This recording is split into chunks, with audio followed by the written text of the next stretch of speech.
Yay Media Group.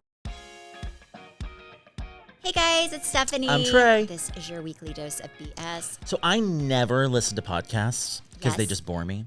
As we're recording one, you asshole. Yeah, I never listen to But this. please listen to ours, okay? Yeah, And so tell if your you listen to friends. this, God bless you. But I listened to one the other day, and it was fascinating. It was called, I think it was called Sorry We're Cyrus, and it's Miley Cyrus's mom and sister. Okay. And they had Miley on. Ooh. And oh my gosh, it was, you need to listen to it. It was, she is so intelligent and so about her business. Like, it was actually very impressive to hear just the way that she thinks, and she does not play around. Oh, like in what? Like, give us like She three was takeaways. she was kind of going through, like, you know, obviously she started working when she was like 12 years old. But she was talking about like how she's able to balance such a chaotic schedule. And she was like, I literally in my calendar will like build in like moments for joy. And she's like, I will block off like 6 hours once a week in my calendar, and it's like a moment for joy. And she's like, that's when I just do whatever I want to do. Because she's like, when I'm in New York, there's no moment for joy. If I just paid $60,000 for my team to fly to Paris to do promo stuff, that's not a moment for joy. That's a moment to like move the needle, not be having fun. So she was like, I build in those moments for myself. And she was just talking just about her, just the literal business that she has created. It was very, very fascinating. So if you're looking for a good podcast, besides this one, Yeah. this episode was really good. I like that idea. Like creating those moments. I think sometimes life gets really, really crazy. And then you just feel like, oh, I'm too tired. There's too much going on. And you don't really have as much fun. Believe it or not, this year, I've had so much fun this year. And you know, I'm one that doesn't really like to go out or do much, right? Right. But I went on vacation. I was not really worried about much. I had the best time with my husband. Like, we had so much fun. It was like we were kids again. I was dancing. I went to the bar last weekend. This So shocked much me. fun. I woke up to a video from a friend, and it's a video of Stephanie taking a Jell-O shot and flipping me off. And I was like, what was she doing out so late? It was just, we went to dinner with, Travis and I went to dinner with another couple, and then it was just so much fun. And then I was like, hey, do you want to? Oh, you're in your fun girl era. I am in my fun girl era, but I'm like a little too late. And I was like, do you want to go out? And he said, okay. Yeah. And those words never come Yeah, out of I'm her never. mouth. Yeah. So we went out, and then we're going to like we're barely home this summer, but I feel like I'm in my like, okay, let's do it era. Maybe it's because we have been doing therapy this year with like this really amazing guy therapist, and I feel like it's really helped me. I'm also reading this really, really good book for all my married people, and because we've been married 17, we've been together, golly, almost 19. I mean, coming on 20 years. But it's called The 7 Principles for Making Marriage Work. It's by John Gottman, who's kind of like the father of relationships. Like, he's What are the 7? I am listening to it nonstop. But when I tell you, I feel like honestly, just working on your marriage, it sounds so stupid, but like being very intentional really makes a difference. And Travis is one of those people that, like, he works so hard and he has to get out, and like, you know, like it kind of helps him relax. And for me, I feel like going out is anything but relaxing, but I'm home a lot, right? So, but we've been having so much fun together, like That's so much fun great. together. But yeah, this book's amazing. It's just all about being very intentional. And our therapist is like there are some like John Gottman therapists. That's like a very most people who, anyways, so good. But so that book, highly recommend. Although I'm listening to the audiobook, and I'm going to go to Barnes and Nobles today and buy the actual book as well. This is like the second John Gottman book I've read. She's a reader now. All audiobook. But there's like so many like. So what are you getting the real book for? Just to highlight things? No, because there's Like a the Bible? lot of like things where he's like, hey, you do that, you know, like where you take like quizzes and stuff and kind of see where okay. you're strong and where you're lacking and all that stuff. And I feel like I can't do those because it's audio, you know, because I am more of a Right. visual. So I want the book. I actually want to go through and do this book one more time, and go through go through do the all the quizzes and everything. But it's so interesting. Okay, I found the 7 principles. Okay. So we'll go through these. Number 1, share love maps. This is where all of the information learned about your partner gets stored. One example of information gathered and stored is things that they like or things that they dislike. Travis, yes. Number 2 is nurture your fondness and admiration. This is showing that you care about the other person and focus on and acknowledge the positives. A basis for this starts in friendship. That's a good one. Yeah. Because I think it's easy to be critical of your partner. Yeah, it is. Because you're together so much, so sometimes it's like you focus on what they're doing that drives you crazy instead of all the good things that are, like the amazing qualities they have. It really is like a flip a switch. So yeah, go to the next one. And see, like if Travis would focus more on how amazing Stephanie's hair looks today, yes, he and would. less on what she didn't do today. But you know why I think happier. everything is so good is because we're both like he's been so good this year, like so Well, positive. who was I talking to about this the other day? I was talking to someone about how Travis, his message has always been correct, but his delivery wasn't always right. But he has gotten so good about reorganizing his delivery. Yeah. He really has. Yeah. Well, and then I think he would bring work home a lot too. And and a lot of times I was at home with the kids all day, so then he would bring work home and he would be kind of like, he can't really express himself at work, so he would just kind of be in a bad mood, and I would take that so personally, and then I would start like kind of resenting a little bit that he had this work life outside of me, and he was doing happy hours and everything, and I was like, you motherfucker, I'm here with the kids all the time. But I really didn't want to go do all these work things. So anyway, meanwhile he's like, you get to sit at home and I have to do so we were both like, they were battling each other. I think we were both kind of jealous of each other's roles, if that makes sense. But he's done a very good, and I think you both appreciate each other's skill set now. Yeah. But I remember eons ago, whenever I first started working for Stephanie, there was like a week where I was a receptionist here. And after seeing Travis at work for a week, I understood why Travis is the way he is. Like he's very calm and kind, but will handle business when he's at work. Like it was a totally different Travis. So then when he gets home, he doesn't need more work on it. Like I understood. Yeah. All right, number 3, turn towards each other instead of away. This is doing things together and showing the other person that they are valued. It is taking the time to listen and not tell them you don't have time. That's just being intentional. That's very important. It's all about, yeah. Okay. Number 4 is letting your partner influence you. This is sharing the decision making and being willing to both make decisions and respect your partner's decision. Who do you feel like is more the decision maker? Travis. But I like on important things, definitely him. Yeah. I feel like I can influence and get my way if I push hard enough. That's what I was waiting for you to say. She has a good way of, if there's something she wants, it'll happen. It'll be his idea. It may take a while, but yes, She'll get there. I know how to influence him, but on life things, especially financial stuff, I really trust him. Like he's really good with money, and I trust him to take care of our family and not put us in a bad spot. So I will say this, like some of the housewives' husbands and them make really bad decisions.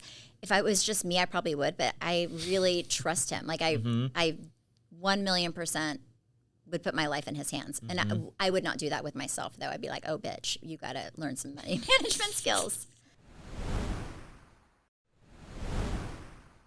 Okay, next.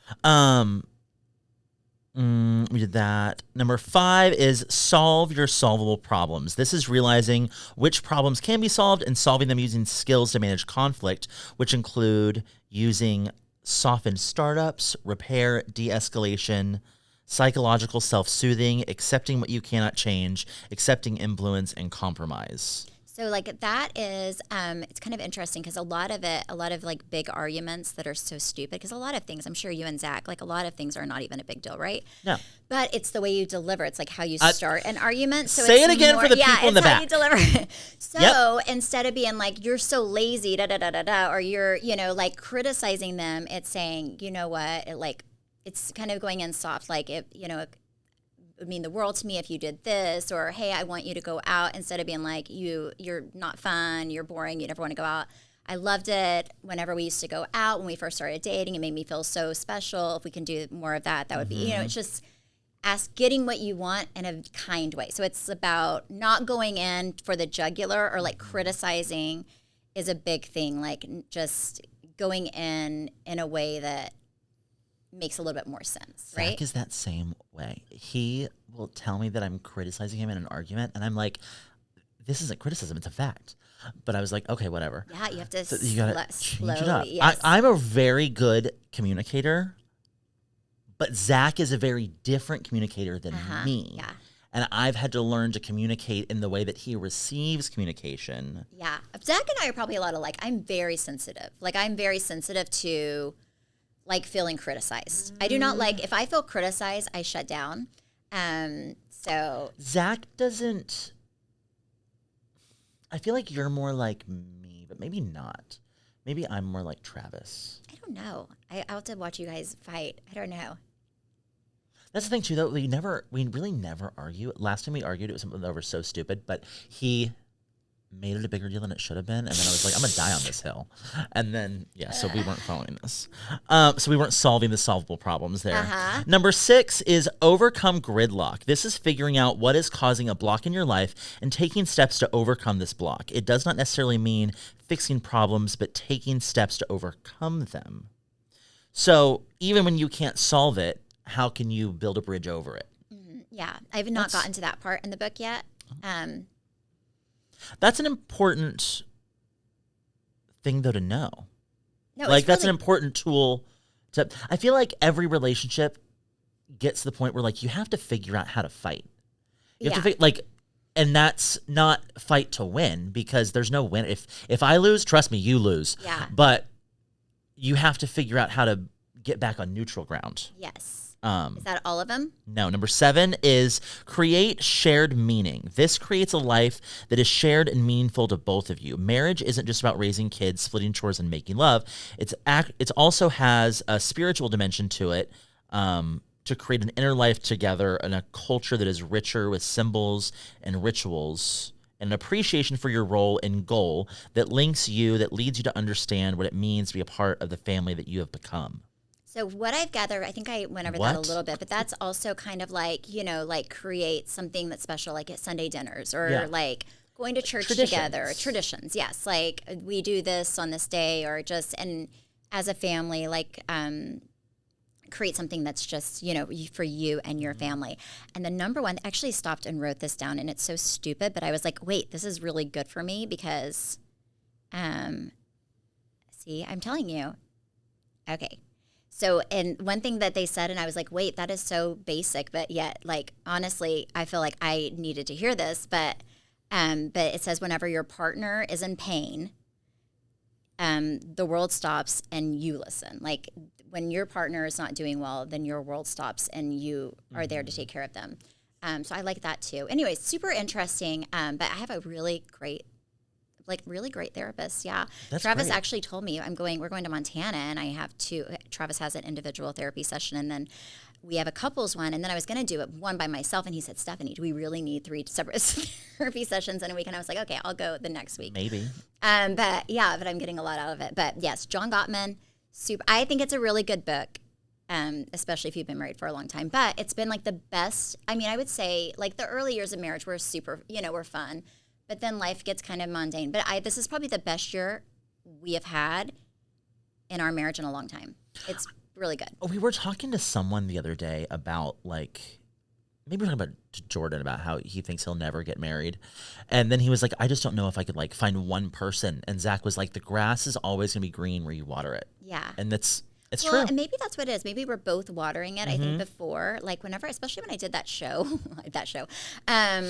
I was in survival mode, I felt like, for 5 years. Like, literally, I was just trying not to have my life ruined. And that was my number one priority, is to not ruin my life and my children and my husband's life, and to not be an embarrassment to my mom and dad and their church. And I don't feel like I had the capacity to really work on things probably should have, and I think Travis would probably agree. And then if you're not working, then your partner's like, screw this, I'm not going to work, and it's just like this like weird thing. Well, and that's probably why you see so many divorces on reality TV because you really become married to that camera crew and to that schedule for like 3-4 months. Yeah. Well, and they're always wanting you to find what's wrong in your life because when every year, whenever they call you for the next season, you're like, oh, we're going to have you on again. And then the first thing they want to know is what's going on in your life.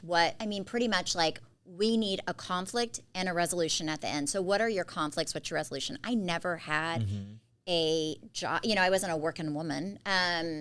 And so unfortunately, a lot of times your conflict resolution can be about your marriage. Your spouse, yeah. Yeah, it can. And they want your spouse to be a part of it, but also spouses are very, very easy. An easy target. They're an easy target, which is why towards the end of the doing Housewives, I really didn't have Travis come to a lot of stuff. And it wasn't because I didn't love him and I didn't think he was a great person, because like I felt like I felt like husbands are just such an easy target. And it was kind of protecting my family at that point more than anything else, because it's really hard on your marriage. I actually had coffee yesterday with someone that worked on your show on the production side.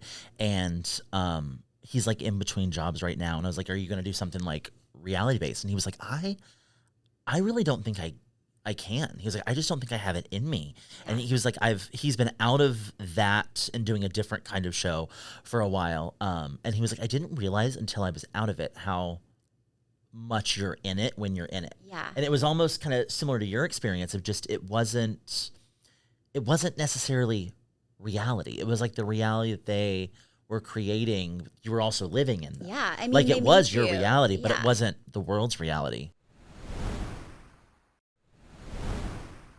Yeah, and it made you feel like your life was much worse than it really was. Does that make sense? Like I always felt like there was a time, I would say for a good year after filming ended, where I felt like I couldn't take a breath, if that makes sense. Like it was almost like I had so much PTSD from it, and I had it real easy compared to a lot of people, because you're constantly in like, protection mode. Like it's almost like even though like you should know, you're smart enough and old enough to know I'm safe, you never felt safe. You were always like, somebody's going to come out, somebody's going to say a lie, somebody's going to say I'm this horrible person, and people are going to believe it. And it was almost like you were trying to make it out alive. Like it was almost like a game of Clue. It's like, who in here is going to come after me today? Because if it's not one of the cast members, it's one of the producers. Yeah, it's really weird. It was not people looking for the best in you. It was people looking for your flaws, your weaknesses, making up things if they needed to hide theirs, which is really tough. It's very scary. So really weird. I don't know why I started talking about this. I think because I'm just like knee deep in this book. I've been listening the whole time, and like everything is really strangely going well in my life and it's, I don't know. Do you feel like you're appreciating this moment, though, or are you waiting for the pin to drop? No, I'm really appreciating it. I am. I think, what's scary is especially if you're like working in a marriage, is worried that the other person's going to lose momentum. Like everything's so good right now. I think that's a scary thing, because you can only control yourself in life, right? You can't control your partner. Yeah. But like so far, really good. Really, really good. You know what else he told me? We were talking about just like Bravo and like what they have on their programming and stuff. And we were talking about how like they really thought that, especially like with Jersey, New York, that they could just like recast it, and that and we've talked about this before, how like you're never bigger than the show. Yeah. But how Bravo has come back to realize that's not the case. And he said what he learned recently, that Bravo is not buying anything that could not also be converted over to Peacock to be some sort of like game show, or doesn't have Housewives in it. He's like, they're only buying Housewives spinoffs right now. And I was like, they need to apologize to Bethany and give her whatever she wants. And then you apologize to Nene and give her whatever she wants. And then pick Teresa or Melissa and keep things going, because they're pulling them back in. I do need them to apologize to Bethany. I think Bethany's really great. I know some people, may have a different viewpoint, but I think she's great. I think she's good TV. I think she knows who she is. I wish I was as strong like I have beliefs. I don't always I think I worry too much about offending people, but I like that she doesn't. Like she's like, this is how I feel, take it or leave it. And I wish I had a little bit like of that in me. You don't always have to agree with people. No. I think it's okay for people to have different perspectives. If we all agreed with each other, it'd be such a boring world, right? So people tend to get offended real easily.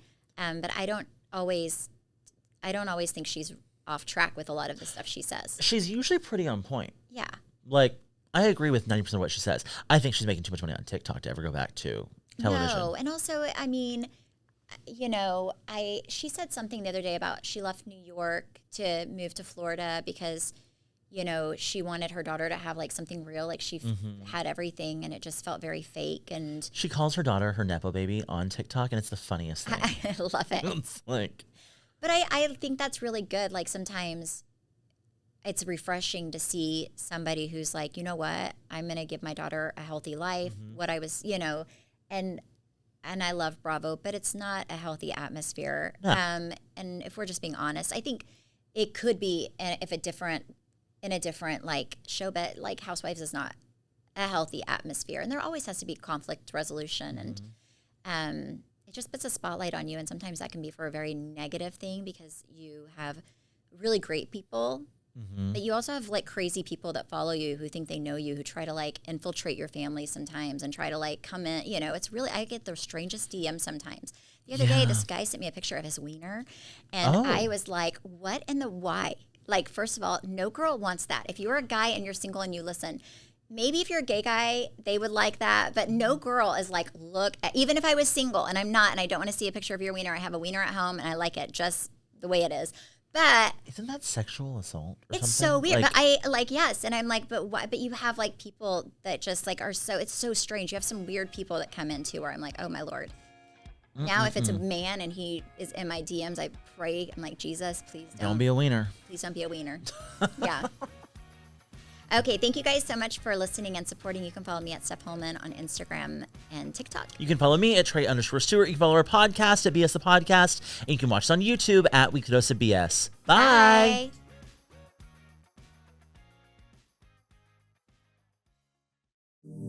Yay Media Group.